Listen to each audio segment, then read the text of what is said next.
আসসালামু আলাইকুম রহমতুল্লাহ। প্রিয় দর্শক, কাফেলা থেকে একটি আতর অর্ডার করেছিলাম, চলে আসছে। এখন এটাকে আনবক্সিং করব, দেখতে থাকুন।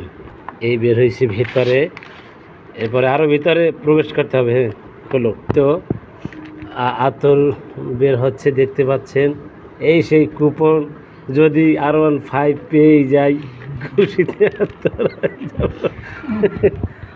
আতরগুলো চমৎকার, মাশাআল্লাহ। এই ক্র্যাচ কার্ড এটার ভিতরে ছিল, বের করা হয়েছে। এখন সবার সামনে এটাকে উন্মুক্ত করা হবে। সবাই খুব আকর্ষণ নিয়ে, আবেগ নিয়ে তাকিয়ে আছে অপলক দৃষ্টিতে। এখনই এটাকে উন্মুক্ত করা হবে। ঘষা দেওয়া একজনে বিসমিল্লাহ বললা, ক্যাপ খুলো ভালো করে, ঘষো। মাশাআল্লাহ মাশাআল্লাহ, আমরা ক্যাপ পেয়েছি, দেখতে পাচ্ছেন। ক্যাপ, ধন্যবাদ।